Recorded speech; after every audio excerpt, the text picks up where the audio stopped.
அனைத்து பாட்டாளி சொந்தங்களுக்கும் வணக்கம். திமுகவின் கைக்கூலியாக சேலம் மேற்கு எம்எல்ஏ அருள் அவர்கள் மாறிவிட்டாரா?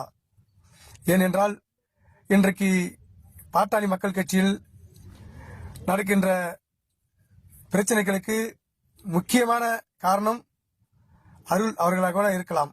ஏனென்றால் இன்றைக்கு திமுகவின் கைகூலியாக மாறிக்கொண்டு இன்றைக்கு மருத்துவர் ஐயா அவர்களையும் மருத்துவர் சின்னையா அவர்களையும் பிரித்து ஆளுகின்ற சூழ்ச்சியை இன்றைக்கு சேலம் அருள் தான் அதிகமாக செய்து கொண்டிருக்கிறார்கள்.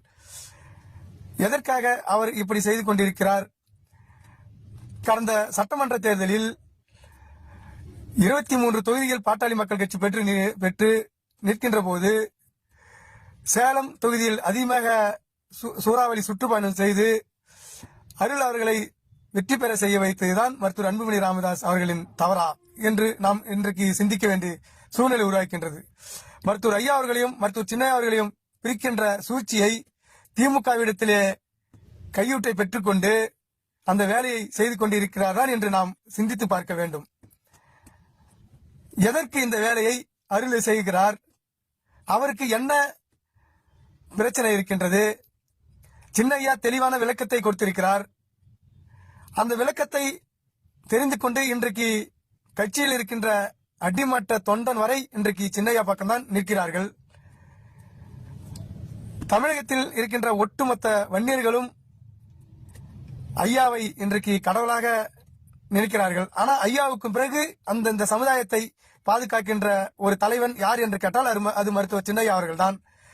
ஐயாவையும் சின்னையா அவர்களையும் பிரித்து இந்த சமுதாயத்தை சீரழித்துக் கொண்டிருக்கின்ற இந்த அருள் அவர்களை கண்டிப்பாக பாட்டாளி மக்கள் கட்சியிலிருந்து மருத்துவர் ஐயா அவர்களும் சின்னையா அவர்களும் 2 பேரும் ஒன்று சேர்ந்து அவர்களை கட்சியிலிருந்து அடிப்படை உறுப்பினரிலிருந்து நீக்க வேண்டும். இல்லை என்றால் இன்றைக்கு ஐயா ஒரு சூழ்ச்சி வலைகளை சிக்கிக்கொண்டு தவித்துக் கொண்டிருக்கிறார். தன் பிள்ளையை பார்க்க முடியாத அளவிற்கு கூட சுத்தி இருக்கின்ற 4 தீய சக்திகள், எப்படி அந்த தீய சக்தினா ஒரு கொடுமையான தீய சக்தி, அந்த 4 தீய சக்திகளும் இன்று ஐயா அவர்களை சுற்றி கொண்டு இன்னைக்கு சின்னையாவையும் ஐயா அவர்களையும் ஒன்று சேர்ந்து விட்டால் இன்றைக்கு நமக்கு கட்சியில வேலை இல்லை என்று நினைத்துக் கொண்டு குறிப்பாக திமுகவின் கைக்கூலியாக இன்றைக்கு சேலம் அருள் அவர்கள் செயல்படுகிறார். இதை கண்டிப்பாக ஒவ்வொரு பாட்டாளி மக்கள் கட்சியில் இருக்கின்ற ஒவ்வொரு தொண்டனும் ஒவ்வொரு நிர்வாகியும் இன்றைக்கு சிந்தித்து பார்க்க வேண்டும். ஏனென்றால் இன்றைக்கு ஐயாவுக்கும் சின்னையாவுக்கும் எந்த ஒரு சின்ன சலசலப்பு, எந்த ஒரு பிரச்சனை கிடையாது.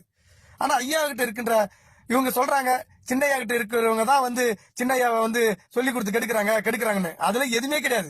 இன்றைக்கு வருங்காலத்துல இந்த சமுதாயத்தையும் வருங்கால தலைமுறைகளையும் பாதுகாக்கின்ற தலைவன் யார் என்றால் மருத்துவர் சின்னையா அவர்கள். ஐயா என்ன சொன்னாரு? சின்னையாவை அவர்களை 2026 முதலமைச்சர் ஆக்க வேண்டும் என்று ஐயாவின் கனவு. அந்த கனவை தான் இன்றைக்கு எங்களை மாரி உள்ள முக்கியமான நிர்வாகிகள் எல்லாம் சின்னையாவின் கருத்தை வலுப்படுத்த வேண்டும் என்று நாங்கள் இன்று வரை நாங்கள் அவருக்காக பாதுகாப்பாக இருந்து கொண்டிருக்கிறோம். ஆனால் சேலம் அருள் போல உள்ள தீய சக்திகள் இன்றைக்கு ஐயா குடும்பத்தை பிரித்தாளுகின்ற சூழ்ச்சியை செய்து கொண்டிருக்கின்றது. சேலம் அருள் அவர்களே, இதை நீங்கள் நினைத்தால் இன்றைக்கு கூட அந்த குடும்பத்தை ஒன்றாக சேர்க்கலாம். ஆனா நீங்களா சேர்க்க மாட்டீங்க. சேர்த்து அந்த குடும்பத்தை நீங்கள் பாட்டாளி மக்கள் கட்சி ஒன்றியருக்கு அந்த முயற்சியை நீங்க எடுக்க மாட்டீங்க. ஏன்னா நீங்க திமுகவின் கைக்கூலியாக மாறிவிட்டீர்கள். இதைதான் இருக்கின்ற சேலம் அருள் அவர்களே, இன்றையிலிருந்து மீடியாவிலே,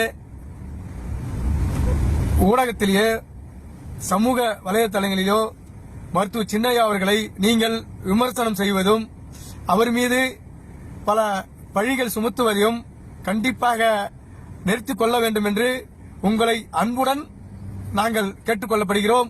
அப்படி மீண்டும் மீண்டும் நீங்கள் அந்த தவறை செய்தால் தமிழகத்தில் இருக்கின்ற ஒட்டுமொத்த வன்னியர் இளைஞர்களும் உங்களுக்கு கண்டிப்பாக பாடம் புகட்டுவார் என்று எச்சரிக்கை செய்கிறேன்.